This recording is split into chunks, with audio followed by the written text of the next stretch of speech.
నల్ల శనగలతోటి పలావ్ ఇంకెవరైనా తయారు చేయకపోతే కనుక తయారు చేయండి. చాలా చాలా బాగుంటుంది. ఈ అన్నం ఆరోగ్యానికి కూడా చాలా మంచిదండి. ఇది మీకు నచ్చితే కనుక ఫాలో అవ్వండి, చేయడానికి కూడా ట్రై చేయండి. అలాగే కొత్తగా చూస్తున్న వాళ్ళు అయితే కనుక ఛానల్కి సబ్స్క్రైబ్ చేయండి. వెజ్ పలావ్ అన్నమాట. ఇది ఏ కర్రీలోకైనా కూడా బాగుంటుంది. ఇది ఎలా తయారు చేయాలి వీడియోలో చూపిస్తాను. చూడండి, ముందుగా ఈ పొట్టు ఉన్నటువంటి నల్ల శనగలు తీసుకొని ఇలా నానబెట్టేసుకోవాలి. నేనైతే వీటిని నైట్ అంతా నానబెట్టాను. ఒకవేళ నైట్ కాకపోయినా కూడా మనకి అప్పటికప్పుడు కావాలి అనుకుంటే కనుక హాట్ వాటర్ పోస్తే కనుక తొందరగా నానిపోతాయి. ఇప్పుడు వీటితోటి నేను పలావ్ అయితే తయారు చేసి చూపిస్తాను. అయితే నేను ఇవన్నీ కూడా తీసుకోవట్లేదు. వీటిల్లో వచ్చేసి 1 కప్పు మాత్రమే తీసుకొని నేను ఇప్పుడు పలావ్ అయితే తయారు చేయబోతున్నాను. ఇది ఎలా తయారు చేయాలి ఇప్పుడు ఈ వీడియోలో చూపిస్తాను చూడండి. ముందుగా స్టవ్ మీద కర్రీ చేసుకోవడానికి కుక్కర్ పెట్టేసుకోవాలి. కుక్కర్ పెట్టుకొని ఆయిల్ వేసుకోవాలి. ఇప్పుడు ఆయిల్ వేడయ్యాక చూడండి, చెక్క, లవంగం, బిర్యానీ ఆకు, అలాగే నసుపు అయితే వేసుకోవాలి. ఇప్పుడు కొన్ని పచ్చిమిర్చి వేసుకోవాలి, అలాగే పుదీనా, అలాగే 2 రెమ్మల కరివేపాకు, సన్నగా కట్ చేసుకున్న ఉల్లిపాయలు ఇవన్నీ వేసుకొని మంచిగా బాగా కలర్ వచ్చే వరకు వేయించుకోవాలి. అలాగే సాల్ట్ అయితే మరీ ఎక్కువగా వేయకుండా కొంచెం వేసుకోవాలి సాల్ట్. ఇప్పుడు 1/2 స్పూన్ వరకు అల్లం వెల్లుల్లి పేస్ట్. ఇప్పుడు ఈ అల్లం వెల్లుల్లి పేస్ట్, ఉల్లిపాయలన్నీ కూడా పచ్చివాసన పోయే వరకు వేయించుకోవాలి. అలాగే ఇప్పుడు సన్నగా కట్ చేసుకున్న టమాటాలు, ఇప్పుడు ఇవి ఇలా మెత్తగా ఉడికించుకున్నాం కదా. ఇప్పుడు వచ్చేసి 1/2 కప్ వరకు ఇలా పెరుగు క్రీమీగా చేసుకొని వేసుకోవాలి. అంతా బాగా కలుపుకోవాలి. 1 స్పూన్ వరకు కారం, అంటే కారం మనం తినే టేస్ట్ని బట్టి వేసుకోవాలి. అలాగే 1 స్పూన్ వరకు కర్రీ పౌడర్, 1/2 స్పూన్ వరకు ధనియాల పౌడర్, 1/2 స్పూన్ వరకు జీరా పౌడర్, 1/2 స్పూన్ వరకు గరం మసాలా ఇవన్నీ వేసుకొని అంతా కలిసేలా కలుపుకోవాలి. ఇప్పుడు మనం ముందుగా శనగలు నానబెట్టి పెట్టుకున్నాం కదా.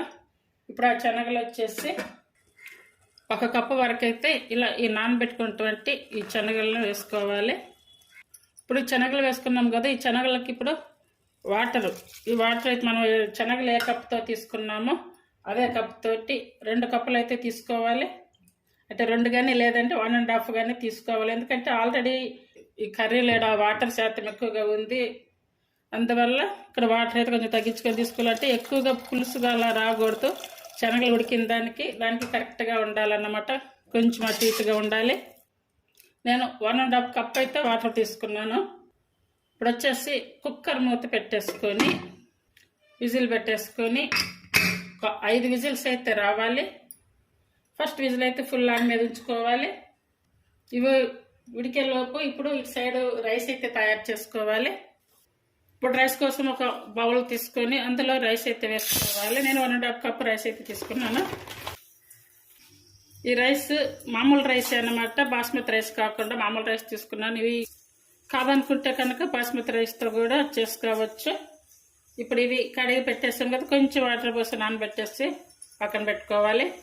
పలావ్ తయారు చేసుకోవడానికి స్టవ్ మీద ఒక వెడల్పాటి పాత్ర ఒకటి పెట్టేసుకొని అందులో వెన్న అయితే వేసుకోవాలంటే నా దగ్గర నెయ్యి లేదు, అందువల్ల నేను ఈ వెన్న అయితే వేస్తాను.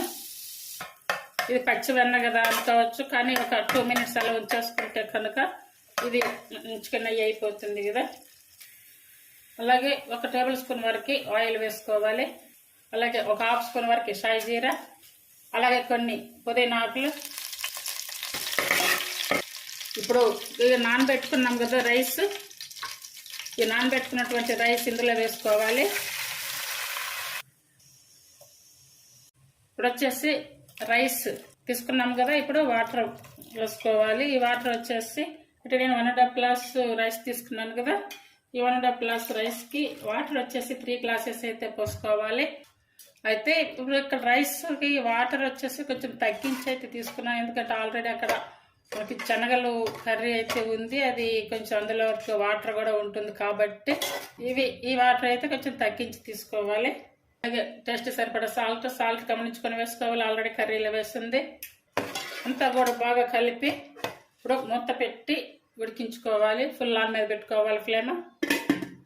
ఈ శనగలు ఇది కర్రీ ఒకసారి చూద్దాం. చూడండి, శనగలు కూడా మంచిగా ఉడికాయి. అయితే ఇందులో వాటర్ కూడా ఉన్నాయి చూసారు కదా. అందుకని ఇప్పుడు మనం రైస్లో వాటర్ తగ్గించుకొని వేసుకోవాలి. చూడండి శనగలు కూడా బాగా మెత్తగా ఉడికాయి. శనగల్ని ఇలా కొంచెం మెత్తగానే ఉడికించుకోవాలి, ఎందుకంటే మనకి ఇది కొంచెం ఆరినప్పుడు మళ్ళీ శనగలు గట్టి పడతాయి కాబట్టి మనకి తినేటప్పుడు బాగోదు. అందువల్ల కొంచెం ఇలా ఉడికించుకుంటే కనుక మనకి రైస్లో వేసుకున్నాక కానీ అలాగే కొంచెం ఆరినా కూడా బాగుంటుంది. చూసారు కదా రైస్ మనకి సగం భాగమే ఉడికింది, చాలా పలుకు కూడా ఉంది. ఇప్పుడు అలాగే వాటర్ కూడా అయితే కొంచెమే ఉన్నాయి. మనము ఈ శనగ ఉడికించుకున్నాము కదా, ఈ ఉడికించుకున్నటువంటి శనగలు కర్రీని ఇందులో వేసేసుకోవాలి.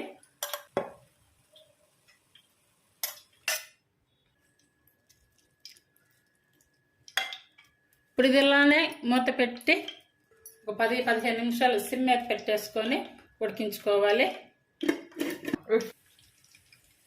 చూడండి మంచిగా ఉడికిపోయింది, రైస్ కూడా మంచిగా ఉడికిపోయింది. చూసారు కదా చూడండి అంత కరెక్ట్గా వచ్చేసింది. వాటరు ఆ రైస్కి ఆ శనగలు అన్నిటికీ కరెక్ట్గా సరిపోయింది. ఇదంతా కూడా ఒకసారి ఇలా కలుపుకోవాలి. ఈ నల్ల శనగలు ఆరోగ్యానికి కూడా చాలా మంచిది. బరువు తగ్గాలనుకునే వాళ్ళకి అలాగే గుండె జబ్బులు ఉన్న వాళ్ళకి అందరికీ కూడా చాలా చాలా మంచిది. ఒకసారి మీరు ఎవరైనా ఇంకా ట్రై చేయకపోతే కనుక నల్ల శనగలతో ఇలా పలావ్ రైస్ అయితే తయారు చేయండి, చాలా బాగుంటుంది. ఒకవేళ మీకు ఇంకా ఫుడ్ కలర్స్ కావాలి అనుకుంటే కనుక ఫుడ్ కలర్స్ కలుపుకోవచ్చు. నేనైతే ఏ కలర్స్ కలపలేదండి ఇందులో. అలాగే నెయ్యి అయితే వేసుకోవాలి ఇందులో. అలా వేయించుకున్నటువంటి ఫ్రై ఆనియన్స్ వేసుకోవాలి. అలాగే చూడండి సన్నగా కట్ చేసుకున్నటువంటి కొత్తిమీర కరివేపాకు వేసుకోవాలి. అలాగే ఇచ్చిన జీడిపప్పులు. ఇప్పుడు మూత పెట్టేసుకొని ఒక హాఫ్ అన్ అవర్ అలా వండేసుకొని తింటే కనుక చాలా చాలా బాగుంటుంది టేస్ట్. ఈ రెసిపీ మీకు నచ్చినట్లయితే ప్లీజ్ లైక్ చేసి షేర్ చేసి సబ్స్క్రైబ్ చేయండి. మనకి శనగలు మంచిగా ఉడికాయా లేదనేది కూడా ఇంపార్టెంట్గా చూసుకోవాలి. అంటే మనకి తినేదానికి కొంచెం మెత్తగా వాటర్లో ఉంటే బాగుంటాయి.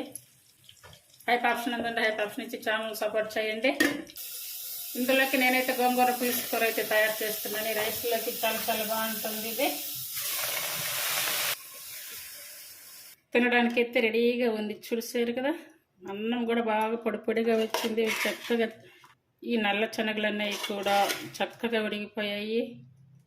ఈ నల్ల శనగ మీకు నచ్చితే కనుక ఫాలో అవ్వండి, చేయడానికి కూడా ట్రై చేయండి.